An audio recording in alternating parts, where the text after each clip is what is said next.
Welcome to the Narrative Monopoly podcast. This is the first episode, and I am excited to have a guy who I knew was the only person to be the first guest on this show, and his name is Martin Gurri, and he is the author of a book called The Revolt of the Public and the Crisis of Authority in the New Millennium. And it is a book I read a few months ago. It blows the barn doors off. This book really is the explanation for everything going on in today's society regarding over the last 20 years and especially in the last 12 months. This podcast was recorded just hours before the Capitol siege, and in my opinion, this is the only book and the only guy to explain what happened. He's the only one sitting there saying, I'm not surprised. And the book goes into detail explaining how this fifth wave of information has changed, really reoriented society and the power structure between authority, which is also basically the elites, and the public. And he does a great job of explaining those things.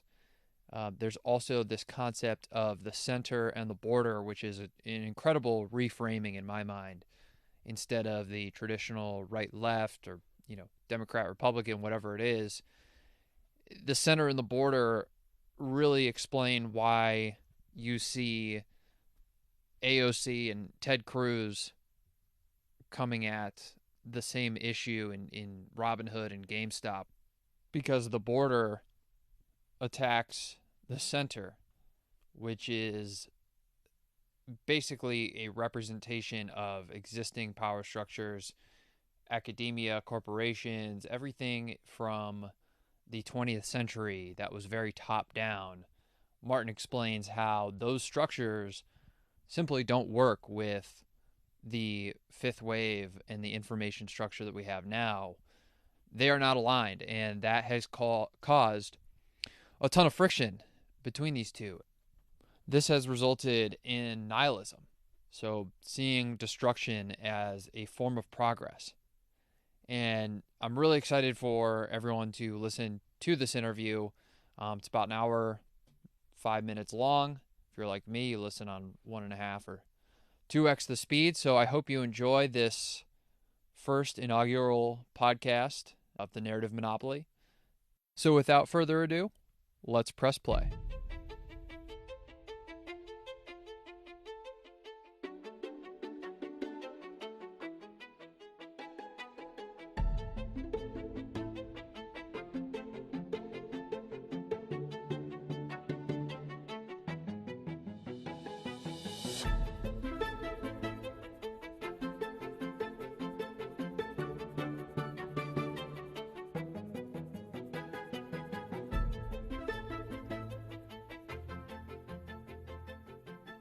All right. On today's podcast, we have Martin Gurri, the author of Revolt of the Public and the Crisis of Authority in the New Millennium.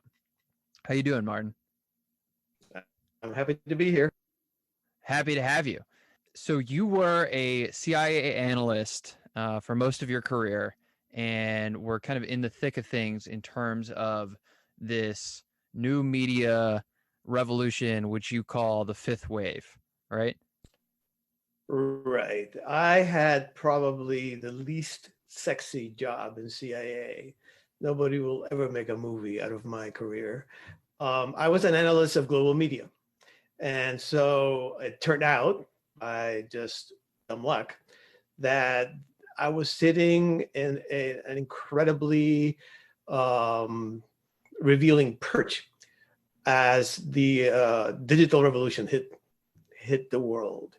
My career was literally transformed. I went from dealing with a very tiny trickle of open information in the world. Literally, if you wanted to find out what was going on in a country, big developed country like France, you could look at 2 newspapers, right? 2 fairly skinny newspapers, and that was it. To the world going haywire. The world just going haywire with a flood of information that was unprecedented in human experience.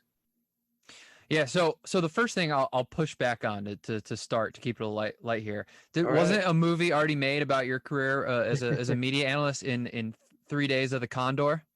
Damn, that's good. Yeah.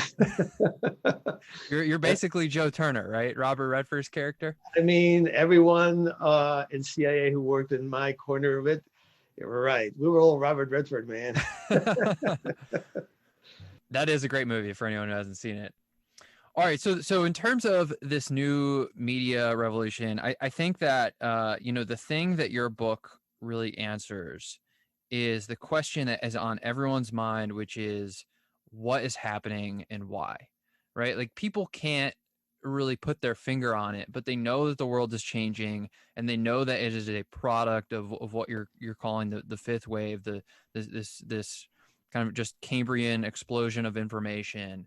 And what you've done is, through your work and through the book, is really put that stuff into a box and said, here's what's going on, and kind of, and I know you're not in the prediction business, right? That's not a business you're in. Totally not. But you are in the analyst business. And I'd like to first kind of start off with how did this develop, right? I mean, we know how the internet came about, we know how these companies came about, but those are very specific items along the kind of the timeline here. But the explosion itself is what you call the information sphere. So let's get into that. Yeah. Basically, I'll give you my own personal experience with it, because obviously I was in charge of looking at certain open source, open media sources for the US government. And it was a good job. It was a fun job, and it was interesting, and it had some quirks to it, but it mostly was very straightforward for the reason I gave before. Suddenly, you have this, what I call tsunami of information. I said that it was unprecedented, and that's not just a phrase. The year 2001, there are people who measure these things. This is a study made by some scholars at the University of California, Berkeley. The year 2001 doubled the amount of information double the amount of information in the world, going back to the dawn of culture and the cave paintings. All right. The year 2002 doubled 2001. Now, that has more or less continued, not quite as steep, but more or less. If you chart it, it really looks like a gigantic wave. It looks like a tsunami. It's a question of volume. I know people are talking a lot about social media right now. And yes, that's an aspect of this, but it's the volume that has just battered our institutions and kind of left us where we are today. And as we were sitting there in CIA in that privileged perch, watching this tidal wave sweep across the world, behind it, we were seeing ever increasing levels of social and political turbulence. And it seems kind of strange right now, but we asked ourselves, what's going on? What's the connection between, a new information device, the internet, and all this political chaos that seems to be developing? When I left the government, that was the question I posed myself that ended up in the book, The Revolt of the Public. The answer is not a simple one, but it has to do with the nature of our institutions. And when you look at every great institution of the 21st century, everyone, they were shaped and have been inherited from the 20th. They have what I call industrial age structures. They are top down. They are I talk, you listen. There's the assumption that the elites will give you all the information that you need, and of course the elites have no notion that you will be talking back at them. That's just not part of their framework. And And there's a certain utopian aspect to these institutions. They promise that they can solve unemployment, and political players play to that. I can solve unemployment, I can grow the economy, and I have a plan to break up, big tech. I have a plan to save the healthcare system. They give these utopian promises that they can maintain only so long as they have a semi-monopoly over the information sphere. The second that monopoly is lost, these institutions lapse into crisis. What had happened with the tsunami was the tsunami smashed into the institutions. We now can see every failure, every falsehood, every pretentious statement, every condescending statement. Every time we get called, the public gets called racist or gets called deplorables. Every time that you realize that the people that we elect suddenly feel they have been elevated to an Olympus that is a different category from us, that before was, concealed by the information structure. Right now, it's out in the open. And you go into great length in your book to describe in a very technical way basically how this has happened, and it's really, I mean, if you want to put it in a really simple formula here, it's the information started flowing upstream, right? Right. And I think that you talk about how information has authority in proportion to its scarcity, right? Right. And they had a monopoly on that. And let me and I love the fact that you brought up institutions to start. I actually had this as the first thing highlighted for you. This is your own. These are your own words here. Every great institution is justified by a story. That story connects the institution to higher political ideals and ultimately the moral order of the world. It persuades ordinary people, you and me, that if we wish to do the right thing, we should act as the institution requires of us. The story bestows the authorizing magic I have called legitimacy. Right. And now that's totally upended. Right. And I mean, I lived inside CIA, and so I felt that. I felt that this is not something that is abstract or intellectual. This is actually very felt, very, very emotive. You were inside of an institution. I mean, when I joined it, I'm old enough, you'll be shocked to hear, to have been during the Cold War years. And we all knew what we were doing there. We all knew what we were doing, and we expected the public to understand what we were doing. This was the story. CIA, we were out to defeat communism, right? Part of what happened to CIA, I think, was communism was defeated. And after that, they'd never quite come up with a story that made sense out of what we were doing. But when I joined, it's a very powerful story. It was very supportive. And the reflex is, when things go wrong, is you need to support us more. CIA after 9/11, what did it do? It didn't say, man, we missed that one. It said, you didn't give us enough money. You need to give us more money. And they got it. They got it. I mean, that legacy from the old story was big enough that they asked for more. So the more you fail, the more you succeed, right? In businesses, if you fail, you lose money. And in government, a lot of the times in the old structure, when you fail, you succeed. You say, well, obviously I failed. You weren't supporting me enough. So that in the old days made sense. In the new days, less so. That every trick, bureaucratic trick, is out in the open. I think elite failure, the failure of the governing class sets the information agenda today. Whereas before it was exactly the opposite. It was their authority that set the agenda, and they themselves decided which subjects we should talk about and even how we should think about them. Yeah, so that's the crisis of authority that you touch on at length.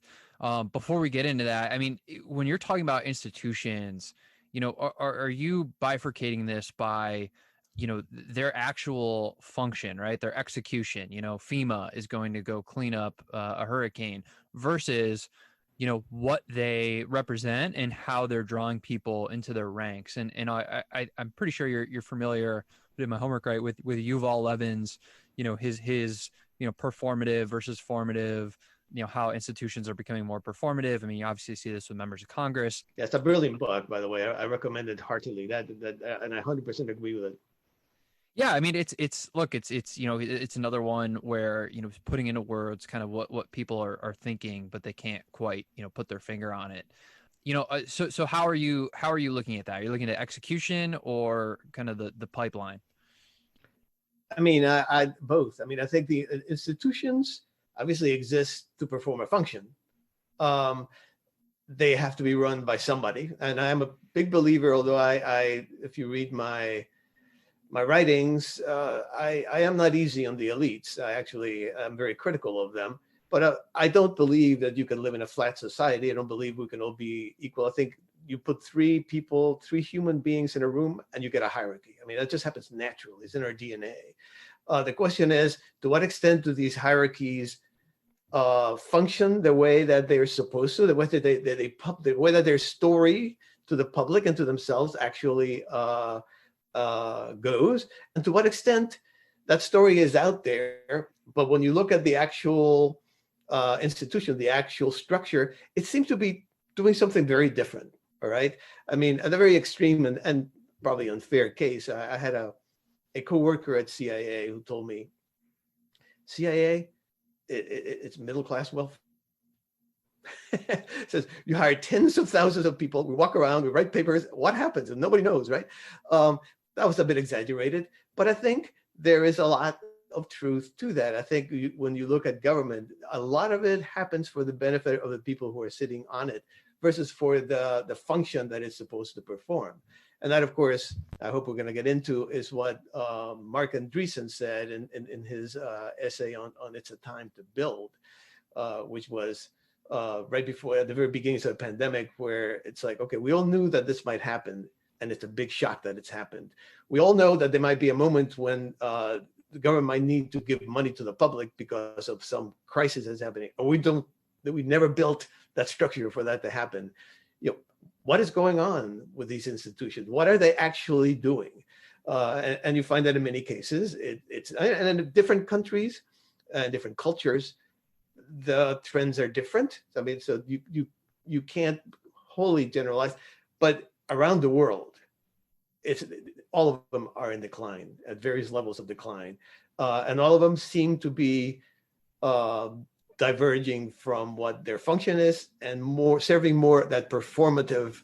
There are more stages for elites to play on versus functional entities that are performing valuable roles in society. Yeah, I think let's get into the Mark Andreessen piece. I mean, I think that, you know, probably from where he's sitting, it's almost impossible that these institutions have such trouble building. And you wrote a pretty good, it wasn't a rebuttal, it was a reply, right, to his piece. You know, here's a quote from it: "To demand that our current institutions make that leap would be like asking the Great Pyramid to win the Indy 500. It won't happen." So, you know, I mean, so basically, you know, you're saying that these institutions as is won't work. So are you saying that we should tear them down and build new ones, or are you for a different type of structure within them? So Mark was asking for everybody to stop just playing the blame game. Okay, so there's obviously this monumental failure, is the way I think he put it, that has become very visible during the pandemic. But instead of doing what we have been doing, which is saying, no, that was your fault. No, it was your fault. And so therefore, okay, my hands are clean. Is no, let's get to solving these questions. Let's get. Yeah, let me actually read a piece from the best distillation from his piece, just so the audience knows what we're talking about here. You know, he wrote this essay, and you know, kind of in late April, I believe, right, when everything, you know, basically shit was hitting the fan. Right. And here's a quote from his piece that he wrote. "In fact, I think building is how we reboot the American dream. The things we build in huge quantities, like computers and TVs, drop rapidly in price. The things we don't, like housing, schools, and hospitals, skyrocket in price. What's the American dream? The opportunity to have a home of your own and a family you can provide for. We need to break the rapidly escalating price curves for housing, education, and healthcare to make sure that every American can realize the dream. And the only way to do that is to build." Yep. My follow-on essay was, okay, that's great, but what do you need to do before you can get there? And as you quoted my little bit on the government resembling, and it's not just government, it's all institutions. resembling the Great Pyramid more than an Indy 500 race car. Um, it, I want to make it clear, I'm Cuban, all right? I am not in favor of revolution, all right? So when we talk about tearing down the government, I get real nervous. I think our government as it is today is way better than any attempt to kind of out of our heads try and come up with an alternative. However, we have in the past reformed our government. We have reconfigured it. The United States government was born as a gentleman's club, all right? And everybody, they were all male, they were all white, they were all of the same education, and they all understood their principles because they had all been, basically together or virtually together in their education. And there was no need for debate. And we were tremendously fortunate to have a generation of genius to create our constitutional framework. But sometime around the beginning of the 20th century, when everybody was being educated and there millions of human beings entered history, as it were, that gentleman's club didn't function anymore. And we basically created the world that we have now, the world of mass organizations, very hierarchical. So you absorbed all those people under elites that could more or less guide them, all right? And maintain our democracy in a way that in some ways was less democratic because it was much steeper. But in some ways it was more democratic because it was far more inclusive, okay? There wasn't just males and gentlemen, it was everybody, okay? So we can do that again. My point is, if you can buy a house, a car, if you can get a companionship from the opposite sex, you can get married online. I attended an online wedding. You can basically be fed as we have been during the pandemic without doing more than a click of the button of your laptop. If you move at the speed of light like the public does today, having that great pyramid that says, no, it's going to take years for this project to come to fruition. We have to do this kind of test. We have to do that kind of process. That just doesn't work. We need a government that resembles Amazon more than it does the Great Pyramid and the 20th century. So I think that can be done. There's no earthly reason why it couldn't be done. I think there has to be a lot of experimentation that goes on, number one. But above all, there has to be the will at the top. That's something that Mark, I think, hammered on, and that I 100% second the notion, which is there is a lack of will at the top. When a crisis hits, the people at the top play the blame game. Nobody steps forward. JFK, he had his Bay of Pigs, and the first thing he says is, no, that was me. That was my responsibility. I mean, he was in a weird position because he couldn't acknowledge that we had actually been behind it. But he said, insofar as anybody's to blame, it's me. I mean, today our elite class is kind of the opposite mode of that. No, it's you. It's the other side. I do think the funny thing is that his approval ratings went up after he did that. Americans value taking responsibility. The buck stops here, and our ruling class has obviously not internalized that. Well, I mean, I think it was deeper than that. I think he was a young president. It was his first test. He had clearly failed, but it was the depths of the Cold War. Just about a year and a half later, we were going to have the Cuban Missile Crisis, where the world just teetered on destruction. All right, it was the depth of the Cold War, and he was our president. We wanted to support him. We wanted him to know, we're behind you, man. Yep, you messed this one up, but now let's pick up and keep going. Whereas now, the feeling is, I mean, I'm old enough that I feel that way. I haven't voted for anybody who's gotten elected for president for quite a while. But once they get elected, I feel, well, he's my president. And certainly for a year or two, I give him a break and I feel, I hope they succeed. That is not the prevalent, sensation. I mean, when Obama got elected, within a year, you had the Tea Party. The Tea Party. Thank you. You had the Tea Party. When Trump got elected, of course, before he was even in the White House, there were demonstrations in the streets saying he's not my president. And of course, now Biden has been elected, and half of the country saying, well, that was basically fraudulent. So we have the opposite sense from that today. And I think in part is that our institutions are not responsive. I think in part is that our elites are playing this blame game rather than stepping up and saying, no, no, no, we need more than any policy. Is immigration good? Is immigration bad? Is healthcare to be fixed or to be left alone? That is secondary, because anything you do with any policy, this way or that way, is going to immediately generate a revolt from the public because of the tremendous lack of trust. So you need to fix that first.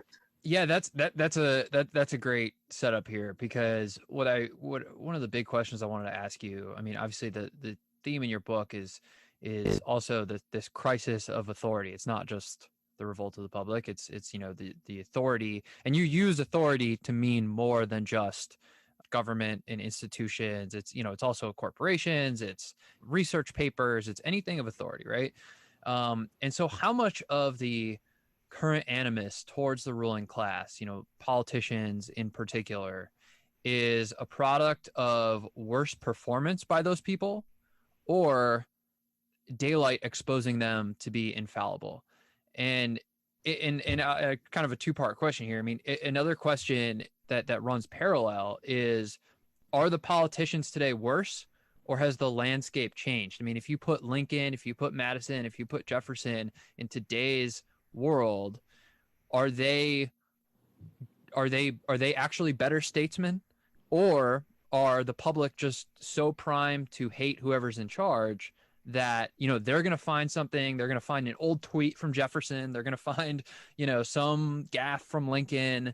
What is it, a cop following someone for 500 miles and they forget to put on their blinker, right? I think that's a Warren Buffett quote. What is it? Are they worse, or is it the daylight? Yes.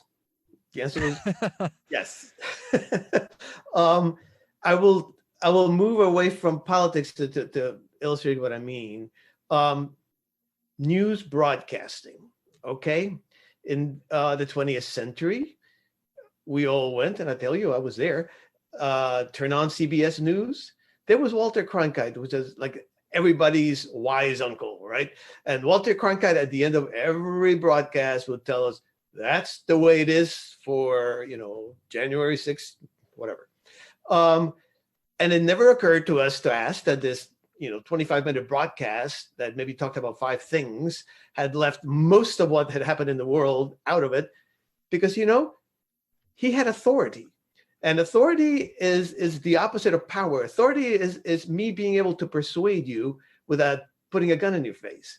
And when Walter Cronkite told us something, we said, yes, he could do that because he had a semi-monopoly of information, to the degree that cable came on, first of all. Then, of course, satellite TV came on. And then, of course, the web came on. You watched broadcasters become more like buffoons, more like entertainers, and they want to chat with each other, and they want to strike poses. They go performative, as Yuval Levin would say. Are they worse? Yes. I think our elite class is tremendously worse.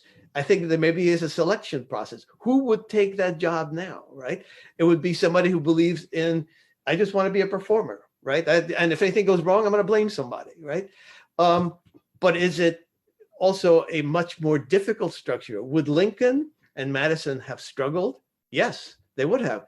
This is a very different proposition. You need, I think, a new class of politicians that is comfortable with the proximity of the internet, of the digital environment. I think that the digital environment, you and I are right now, you are right in my face, right? I don't know where you live, but it's probably far away from where I live. That's true of Donald Trump tweets. Right under Donald Trump's tweet comes some guy calling him an idiot, right? I mean, this happens every day, all right? So right proximate to the president of the United States is somebody who is contradicting him. Many elites, Trump loves that. That's that he actually tweets to be criticized, but many elites hate that. They feel like they should speak and we should be quiet. That was the way the old dispensation worked, and the elites are still living in the 20th century. I have just posted in a publication called Discourse that's called Looking for the Mubarak Switch. I don't know if you remember, but Hosni Mubarak was the Egyptian dictator, the first, I guess, the second one to fall during the sadly misnamed Arab Spring, who in January of 2011, this 82-year-old man had this brilliant idea. I'm just going to switch off the internet, I'm going to kill cell phone service, and all these protesters, they're not going to know what to do. Well, of course, it was a disaster for him. He was gone in 3 weeks. It hurt the economy more than the protests. But the idea of there being a Mubarak switch is still buzzing in the brains of our elites. They just wish that there was something they could do to just kill that internet. President Obama recently said the internet is the biggest threat to our democracy. That's what he said. The internet is the biggest threat to our democracy today. Now, when I hear those words, old man that I am, I said, well, it now stands in the place that Nazis and communists stood in the 20th century, right? They were the greatest threat to democracy then. Now it's the internet. So what should we do? I mean, should we nuke the web? I mean, I don't know. What's Well, yeah. I mean, the information sphere is very fluid, right? I mean, there's no way to grasp it. You can't nuke it. I'm curious what your thoughts are on if these platforms that we have in, even in just their current incarnation, obviously censorship is a really big topic right now. I think personally we're way far down the slippery slope on Twitter. I mean, anytime anyone says anything, it's just ban them immediately. Whereas when they banned Milo Yiannopoulos, I'm probably saying that wrong. I remember that was a really big deal, and I think all he did was call someone names, right? Like he was a troll, and he got silenced for that. And now that's just straight up the precedent now. And so my question is, are these information channels going to be able to be shut off as quickly as they are turned on? Right? Is because the technology is so wide and so pervasive, can they just flip a switch and all of a sudden everyone's silent? Or is it persistent? Is the conversation persistent? Can we go on? Yeah, I think it's the opposite of the way you phrase it. I think it gets switched on the second it gets switched off, right? You just move to the other platform and there you are. I find it kind of humorous, right? Because the big complaint that the elite has about the public, us, is that we live in information bubbles, right? And that we are just kind of feeding ourselves into our own prejudices and completely ignoring authoritative views and science and scientific opinions and so forth. Yeah, of course, it's just a little bit of that. But every study that I have ever seen shows that actually the average educated person today is exposed to far more contrary opinions than we ever were before. And certainly in the 20th century, the range of opinions was this wide, okay? And nobody would get beyond it. But I mean, when you look at that, I sort of lost my thought there, I guess. Are we in the first innings of this thing? Oh yeah, okay, I know where I was headed. What we're trying to do is or what the elites are trying to do by what you call censoring. It's not really censoring. These are private platforms. I mean, you can come to my house, and if I say, I don't want you ever to say that in my house, get out, I can do that, and I'm not censoring you. You can say it outside, right? So what these platforms are doing is, by trying to, particularly Twitter, by trying to maintain discussion within a certain range of opinion, is putting these people in bubbles. You're going to drive them into their bubbles. So you're criticizing the bubble, but you're driving them to it. And what you're going to get is some version of Twitter or some version of social media where that particular point of view is prevalent. And then everybody will be there on that. Twitter will be different. So there's a kind of a humorous side to that. The elites, I mean, unfortunately, for some weird reason, I get invited to a lot of what you might call elite discussions, elite conferences and stuff like that. It's a lot of smart people, a lot of massively educated people, but I find it very remarkable that the people who live in an information bubble are them. They basically, I can go to Europe, I can go to the UK, I can go here in Washington, and I listen to the same conversation and the same range of opinions in each case. And when you bring it beyond that, they say, well, that's fake news. Well, that's, this is, not to be considered. It's not scientific. I'm the authority. What do you know? So I think we live in a world that, to answer your question, the information sphere is far too wide for the taste of the elites. I think the elites are going to keep trying to do something about that. I think they're going to fail. I think to the degree that they try not to surf in the stream, but try to narrow the stream, they're going to fail.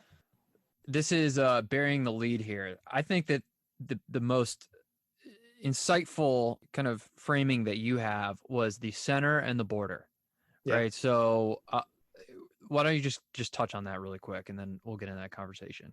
Yeah, this is from a sociology book, and damn, I wish I could remember. I have no memory. I have no functional memory. And I could say that it was because I'm old, but I've never had functional memory. So basically, it sets up a form of understanding society as the center and the border. And the center, of course, is institutional, and the border is what is called sectarian, very egalitarian, very face-to-face. And when I read that book, it struck me, very forcibly that the web, the digital universe, social media, that entire dispensation is sectarian in extreme. Tremendous egalitarianism, tremendous distrust of not only leaders, but of structures. Structures are kind of sinful. Organizations, hierarchies are tremendous, but also programs. Anything that is a specific program, it seems like, they're trying to cramp your style. Ideologies. I mean, really and truly, the ideological world of the 20th century is dead. You have slogans. You don't have ideologies. So I can tell you Black Lives Matter. I think it's memes. That's really what it is. It's memes. Okay, yeah. Where essentially, you translate those into slogans when you take to the streets. Yeah. And you're talking about, I mean, because the thing, the center of the border, what hit me was, I've had a few friends that are kind of obsessed with the horseshoe theory in politics, that the two extreme ends will connect, and the center and the border just made a lot more sense, where it's, you just have this anger of the public towards the elites, and they're basically forming the border on any end, right? I mean, I'm thinking of it as a square, and they're just attacking relentlessly. They're just attacking the center. They just want to tear it down. And you talk about how the goal is nihilism. There's really no goal. I mean, you look at to pick on her, AOC. I mean, all that stuff would bankrupt the country within a matter of years. It's not really that serious. And if you want to go on the kind of the right side, I mean, I know you wrote about like QAnon. There's no real agenda there, and these people are just attacking with no real plan, besides kind of burn it down. And if you're going to burn it down, you got to put something in its place, unless you just want to live in a zombie land. So is this kind of back to that first innings question, is this gonna last forever? I mean, you're not in the prediction business, but is the center and the border, I mean, is this a never ending trend basically with the internet? Well, I think in some form it has always been a center, and there has always been a border. I think that in the form that we have it today, I would hate to think that it will last forever. I think, the crisis of authority essentially is the divorcing of the public from the people that speak on its own behalf, supposedly on behalf of the public, right? Those people are no longer looked upon by the public as, you represent me. I listen to you because you are a better version than me. You are more educated, more capable, more engaged, whatever. The crisis of authority in the public leads to what you just said, which is when they take to the streets in anger. And a big question I have is to what the anger is in some deep sense real, but a lot of the times the anger is just a rhetorical form, right? I mean, in the Elizabethan age, gentlemen wrote sonnets. In the digital age, the public is angry. I mean, that's you were expected to sound angry, otherwise you're not even taken seriously. But that anger is presented, and it lacks, as I said before, it lacks programs, it lacks ideology, it lacks leaders, it lacks structures. In the 20th century, every radical movement that wanted to change the world had all those things. Every radical movement was a tiny little hierarchy that had an ideology that it worked from, and programs that it wanted to impose. So when all you have is anger, and all you have is against, everybody stands against. That is the defining trait of the public today, of what you call border. Then it's not like it happens all the time, but the danger of tipping to nihilism is very real. Because if all you want is smash at institutions, in the end, you get to thinking that destruction is a form of progress. Basically to just level the system is an improvement. And that, of course, I think is false and dangerous. But if you have nothing that you want to put in its place, it's inevitable. On the other hand, of course, you have elites who are basically saying, well, you're a racist, or you're a Antifa, or you're crazy, or you're this, or that, and somebody else is to blame. And so we have the terrible dichotomy between elites that are not paying attention. They're clueless, completely clueless. And whenever there's one of these street revolts, I said amazing things. I have studied dozens of these street revolts, dozens of them. It's remarkable. You think they would see it coming. Not a one have they seen coming, because these are non-institutional players. And the elites mostly talk to other elites in other institutions. They really talk to us kind of indirectly, right? And suddenly these people, explode from below. And, from 2011 till now, there have been dozens of these. I mean, in 2019 alone, there were like 25 major ones that I counted. Every last one of them, the elites are going, who are these people? Where do they come from? What do they want? Right? They have no clue. So you have this not good conflict between a public that is not particularly interested in replacing the system with something slightly different or very different, and elites that are just not even aware of what's going on. I think what's interesting is this summer, or last summer rather, we're in 2021 now. Yeah. When exactly what you just said happened, and there was just nihilism everywhere. I mean, everything was getting burned. There was no real demands. There was no leader to the movement.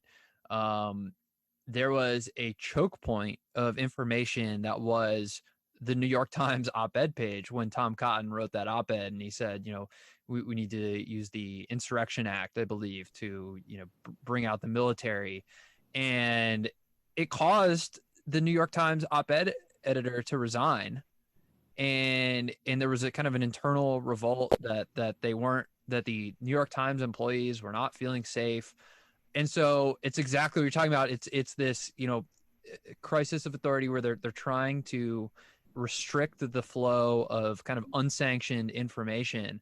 And I think another thing that you touch on that actually is just directly in that vein is this is kind of a revolt of the bourgeois, the children of the bourgeois. I mean, if you are a New York Times reporter, you are the elite of the elite, right? Like there is no ifs, ands, or buts about that. I mean, you have one of the most prestigious jobs in America in the field of journalism.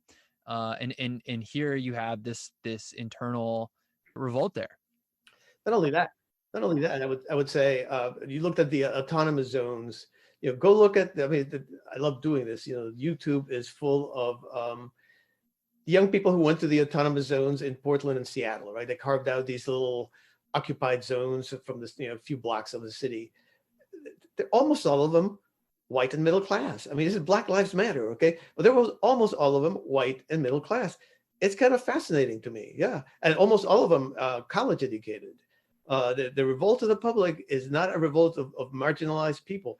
Black Lives Matter is unusual that it is an ethnic minority rising up. When you look at who's actually participating, in places like Seattle and Portland for sure, it's middle-class white kids.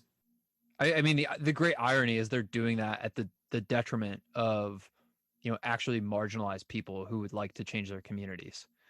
I wonder how much of this is because we have kind of reached this. I mean, you mentioned Francis Fukuyama in your in that essay this couple days ago. How much of this is because we've kind of reached this point where like where things are just great, right? I mean, it's kind of it gets back to that argument. Are we in this great stagnation? The progress made in the 20th century, where we went from riding horse and buggy to being able to fly anywhere we want in the world, to getting a heart transplant, to having any food available that we want. I mean, I'm sitting in an air conditioned room, don't have to worry about that. There's really nothing that I or anyone else living in America, for the most part, unless you're very, very poor, have to worry about that anyone had to worry about even 50 and certainly 100 years ago. How much of it is this where people are lacking a sense of meaning in their life because some of the great challenges of humanity have been solved? Well, I mean, that's a very profound question, and I can't answer it as an analyst. I have thought about it a lot, but I can give you my speculative answer. I think that a little bit of that. I think the fact that the people who are protesting are the people who are most comfortable, right, is token of some dissatisfaction there. But I think it probably goes a little deeper than just material welfare. I think as the generations have gotten younger, as you go from the great generation to my generation, the boomers, to the Gen Xers, to the millennials, which you probably are. How old are you? 29. Okay, so you are, yeah, just about the lower edge of Millennial, yeah. Yeah. So then to the post millennials, so I'd love to call Zoomers, because that's what 4chan calls them. Every time you descend that ladder of generations, you find that there is less community. People move around more, and they're less attached to the institutions of their community. There is less family, like 30% or 35% of all kids are growing up with one parent, and vastly less religion, which is, face it, the way most people derive that meaning you were talking about before. So when you look at these young middle class kids, and I mean that's what I find really fascinating when you look at those YouTubes of them talking. They're standing there in the autonomous zone, and they feel there is a sense that this is not political. There's a sense this is almost spiritual. It's certainly moral. They all say, well, we are. So instead of changing the world by passing programs or whatever, they're modeling a behavior. They look, we're doing it the way it should be done. So it's moral, a moral revolt in their eyes. But there's a very deep spiritual aspect of it, because look, at everybody's behaving this way, and this is wonderful, right? Then of course somebody gets shot and killed or something, so it turns out not to be so wonderful. But that's not what's in their hearts when they join these groups. I think very speculative. It's hard to come up with evidence for this kind of thing. There is, as you go down that ladder of the generations, less and less of the traditional sources of meaning attached to the individual, and the people are looking for that meaning in politics, which is a disaster. Are you familiar with Peter Thiel's essay, "The Straussian Moment"?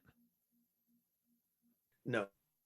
Okay, it's a really great essay. I mean, he basically dives in, and I think it was written in about 2004. I can send it to you. Okay, thanks. And I might be butchering what basically what he's trying to say, but from what I took from it was that when we were attacked on September 11th, we were caught flat-footed in a sense of looking for why it happened. We were caught flat-footed in the why, because we in the West had stopped asking the questions that the people who attacked us were still asking. They saw the world not in terms of markets, not in terms of progress in a technological sense.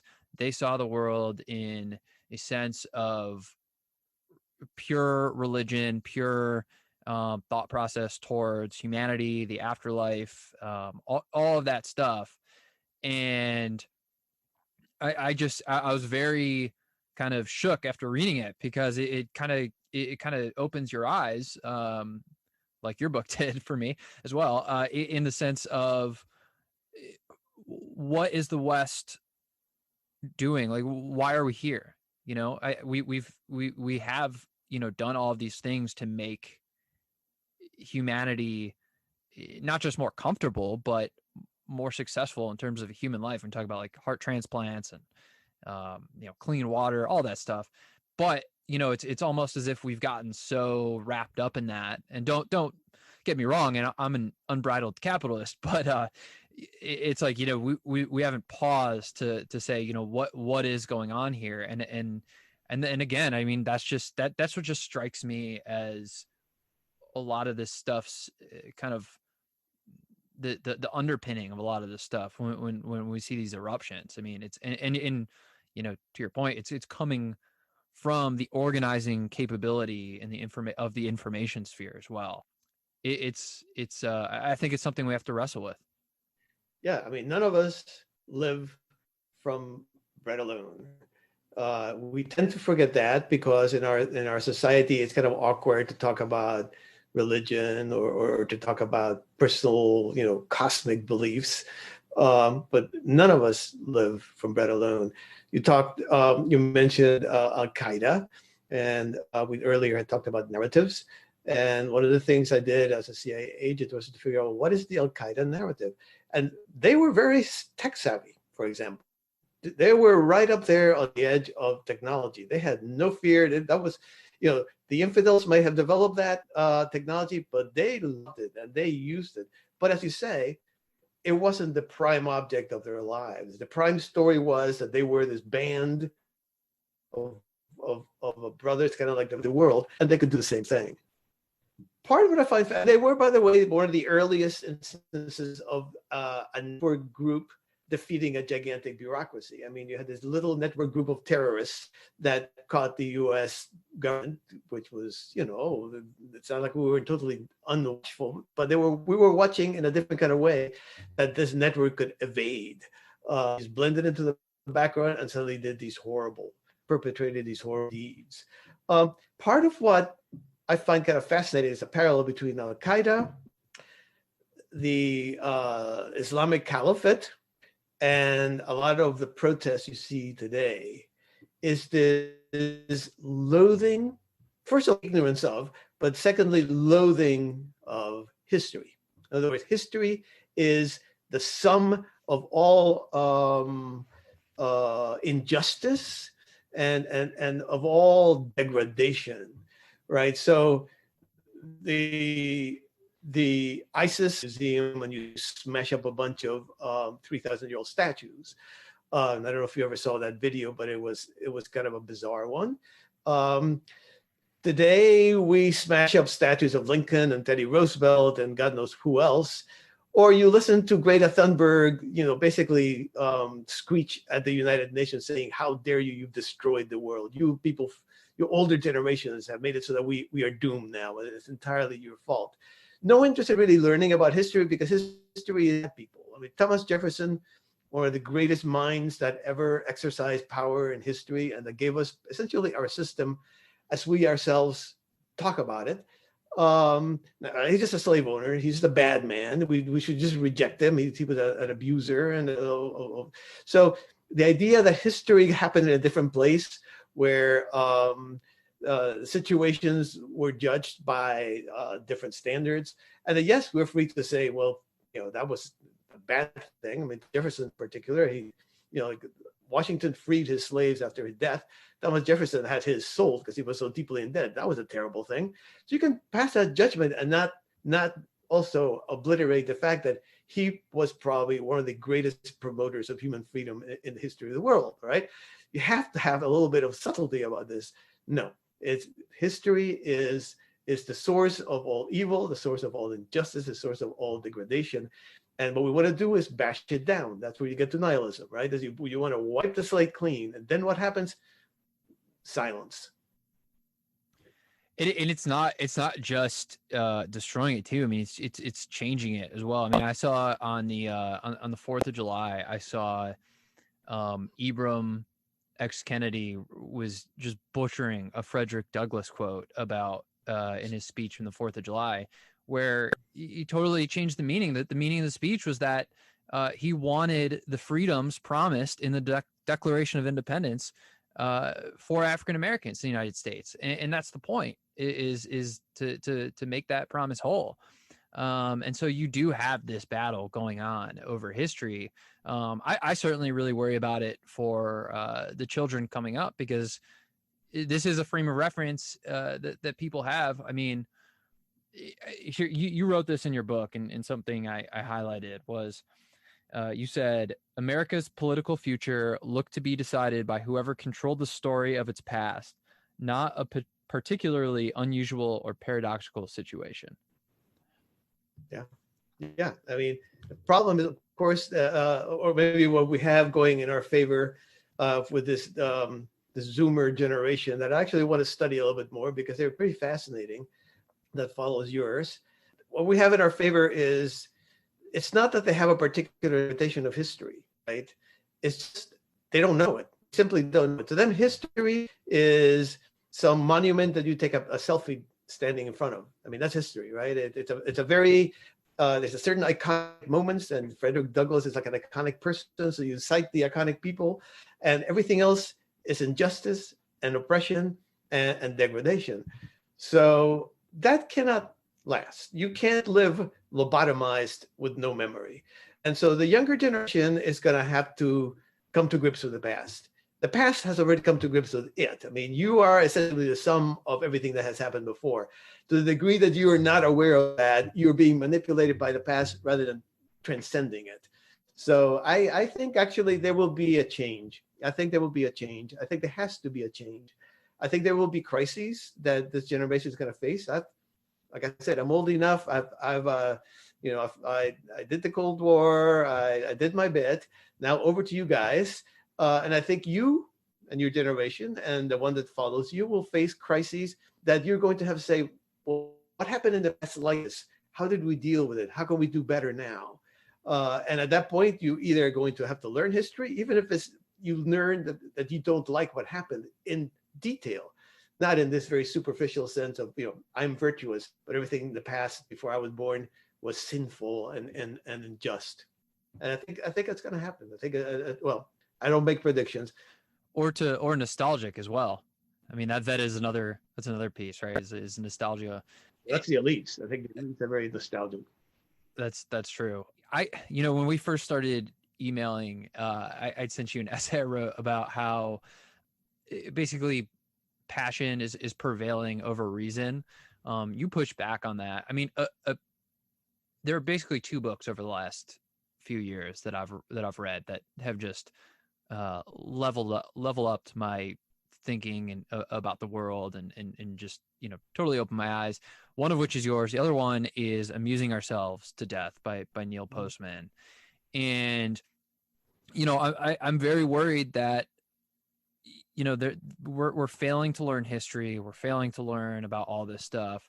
And it's not just a product of some malintent or something like that. It's a product of information distribution in the sphere. I mean, if someone is watching a TikTok or someone's on Instagram, that is time that they are not, reading a newspaper, reading a book, having a conversation, whatever it was that, and this isn't to be, altruistic. It's to say that these are things that would have been done in the past. In the past, there was no TikTok, there was no Instagram, and someone would have been, doing, and not to say everyone in the past was a genius or anything like that, but the piece that I mentioned in kind of in that piece, and we were talking about over email, was the Lincoln Douglas debates were 3 hours of them talking nonstop, and the audience had the attention span and the knowledge base to understand what they were talking about and make decisions based on that. So how does that happen if there's too much noise and people are addicted to other pieces of information that take up what is a linear sort. Well, I think first of all, Lincoln Douglas is a total unfair benchmark. You're gonna get that maybe once every 100 years. Yeah, right. Number two, everything you say about our information environment today was said when I was a young kid about television. All right, kids are spending too much time on television. They're not reading. All they know about is how DVD or whatever the heck TV show was the one that the kids were watching, and they're not paying attention to the important things in life, and they're not reading Junior Scholastic. They're not doing this. They're doing that. So I tend not to be that pessimistic. There always seems when a new technology hits that it is devastating. I think there are always vast majorities of people that want to be entertained. Whether they entertain themselves with television or with TikTok, who cares? It's about the same thing. And there are some people, always a minority, that want to read books. All right. And the world usually will be led by the people who read books. I mean, that's what I said. There are hierarchies, natural hierarchies in the world, what Jefferson called a natural aristocracy. And those people are still around. I think there are many, many people. I mean, I am actually quite amazed. I think there are probably more brilliant, deeply read, and deeply thinking people today. Maybe this is just my own personal experience, but than ever before in history. I mean, they're not the noisiest ones, so they're not the ones that call the most attention. So when you go to the web, they're not going to be the ones that rise to the top, but they're there and they're brilliant. So I would not agree with your assessment. I don't think this is. If you take away TikTok, they're gonna go read Moby Dick, which, by the way, I just read this year, and it's terrible book. I have not read it. I mean, yeah. Look, I'm the type of person where I can read a book, I can read a tweet. I totally lose my attention span reading an article. I mean, I can't remember the last time I read an article and I didn't click out of the window and do something else in between. I mean, look, that's certainly an argument. I read Rise of the Image, Fall of the Word by Mitchell Stevens, an NYU professor of media, and he makes that exact argument. He makes the exact argument that, communications mediums are always derided at the start. And it was radio, even newspapers to start, where these are junk. So that's certainly a piece of evidence there. I think the one thing that gets me is I look at the founding, like the founding fathers, right? And their throughput was just insane. I mean, the amount of stuff that they wrote, like the Federalist Papers, coming up with the Constitution, that throughput I just don't see in today's day and age. And maybe it's just because the format's changed. I mean, you want to talk about someone who understands this new this new information sphere, and going against authority, Elon Musk, right? I mean, the throughput of Elon Musk is probably more than the founding fathers combined. So I guess that's an argument against it, and maybe it just looks different than the written word. And I think the difference is, and that is an unfortunate difference, is that, okay, again, founding fathers, totally unfair benchmark. I mean, we are so incredibly lucky, and I will argue this to my last breath, so incredibly lucky in our founding generation, because those people, I mean, there were probably 3 or 4, maybe even more, world historical geniuses gathering together to decide the future of this country. And we're here today the way we are because of them. And believe me, coming from another country, I can tell you that is not a bad thing. Yeah, right? Especially Cuba. So, right. So I think the difference is those people were deeply involved in politics. There were people with that kind of throughput, as you put it, that kind of intellectual heft. And yet they were smart about politics. They didn't think of politics as being either too dirty for them or as being something that was just practical life, versus the intellectual life. The people that I know that are brilliant are not in politics. None of them in politics. And I don't know a single person in politics that I can say, wow, that's a brilliant human being. The quality of our elites in that sense, I think, is very low. It's very low. It's hard for me to tell whether they think we are not that smart, and so they talk in ways that makes them sound not that smart, or whether they really are that way, and that's just who they are. Whether to get to the top of the heap in this crazy environment when you know you're going to get nibbled at and yelled at, and everything that you do is going to be found out, and you need a special kind of narcissism almost to get you to motivate you to get there. Oh, I mean, if you look at the attacks that Trump has endured, I mean, there is no other explanation that any rational, humble human being could go through that type of gauntlet and come out the other end. Yeah, I mean, and I think Trump is what you get. All right, I mean, I'm not going to pass a judgment. I know Trump he's like a touchstone for a lot of people, but I'm going to say this: my interpretation of Trump is that he is a man who lives on attention, and when attention is the core of the realm, that's the kind of politician you're going to get. He stoked that opposition. He fed off of it. I think the reason he lost in the end, had nothing to do with that. It had to do with his style didn't fit the pandemic moment. All right, but he basically lived off of opposition. He had a kind of a theater that would troll the opposition. They would start screaming. His people would support him, and suddenly he wasn't the knight in shining armor with all his people behind him. That's what you're going to get. You're going to get somebody who wants attention versus somebody who, and maybe he wanted to use that attention for good ends or evil ends. I leave that to others.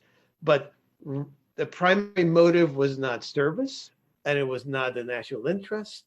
It was not the normal, old-fashioned reasons that people go into government. And I think that's true of AOC, if you want to put it at the other end, that she's an attention hog as well, right? So it's not that one party has a monopoly of this. I just think the kind of politician that thrive in this environment, unless you are very careful about who you're voting for, it's going to be somebody who loves attention. Just number one thing is, how do I get attention? And the best way to do it is get somebody yelling at you, say something controversial, troll the other side. Yeah, it's and I know we're bumping up against time here, so I'll kind of end with this last piece. Is one thing that I thought was really interesting was you said Obama was the first border president, which looking back, so if someone had just tuned in 2012, they'd say, what are you talking about? Obama is directly within the square vein of the center, but he was the first one, and it kind of makes sense that the first one would not be as crazy as Donald Trump, and it kind of makes sense that the yin and the yang is happening, that now we're back to a very traditional president in terms of the mold in Joe Biden. That's just really interesting. I do think again we're in the early innings. Oh, very much. I mean, the way to look on this is we are in the very, very first stages, of a colossal transformation. I'll tell you this: I'm not going to see the end of it, or even the moment of fruition. You probably will, okay? But it's going to be you when you get to look like me. Maybe that's the moment, all right? That finally this tremendous transformation starts to the shape of it, because even the shape of what's happening is unclear, right? Early moments. And I think, I've been quoted before. One of my very brilliant friends that we're talking about, Antonio Garcia Martinez, a fellow Cuban, smartest man on Twitter, who says, if you had gone to the 30 Years' War, the most horrible war that had happened in Europe up to that time, millions died. The population of Germany was not replenished for like 2 or 3 generations afterwards. And it happened because people were differing about 4 words in their religious creeds. And those 4 words were in these books. And they're going like, well, this is my creed. Look at yours. You don't have those 4 words. I'm going to kill you now, right? And if you had gone to the 30 Years' War and you had said, well, what do you think of the printing press? They would have said, it's the most horrible invention that has ever happened and has led to the greatest bloodshed that has ever happened. Kill it. Get a Mubarak switch. Get a Mubarak switch and kill the printing press. Well, we are not anywhere near that level of horror, right? The internet has not created a 30 Years' War. We are more chaotic in a sense, but way less violent and way less bloodshed than the 30 Years' War generated. But if you ask us today, you would say that, ask Obama, for example, who said that it was the biggest threat to democracy. Get rid of it. Get rid of the internet. 30 years, 40 years from now, when you are an older person, the benefits may be greater. Today, we know the printing press was the most liberating invention that ever happened. Right? We know that. And we would, there were democratic revolutions. There was a scientific revolution that would have been impossible to conduct without the printing press. We knew that. We know that now. They didn't know it in the 30 Years' War. We don't know what the internet is going to be like 30, 40 years from now. But that's an optimistic scenario. Well, we wouldn't be speaking today if we didn't have this type of information technology. So, I mean, the benefits are pretty obvious, I'd say, despite all of the immediate kind of drawbacks. But all right, well, I want to say thanks. Thanks for coming on. I hope we can do it again. I think the audience will like this one. I think everyone should buy your book. I know that's what every author wants to hear, but I really mean it. Yeah. Hopefully this is a good proxy for that and gets people interested. All right. Thanks, Martin. Yeah. Love doing it. And there you have it. That is the first interview of the Narrative Monopoly podcast. If you made it this far, I want to say thank you.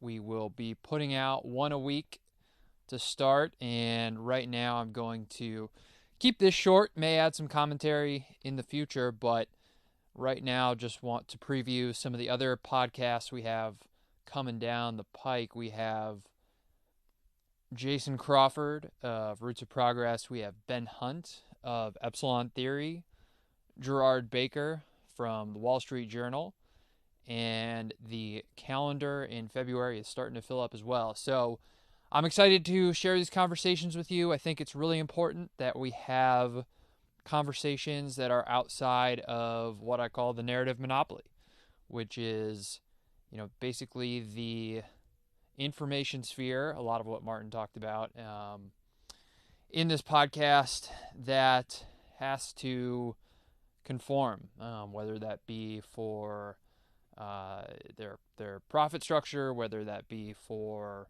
their political motives, whatever it is. I know that you have seen it if you have pressed play on this podcast and the name itself has struck a chord with you. So I'm excited to continue to bring these to you. If you like the conversation, please give us a 5-star review. Write a review if you can. Tremendously helpful. I know that everybody asks for a like, subscribe, comment, but it does help. And please share this with friends if you like it. And we'll see you next week.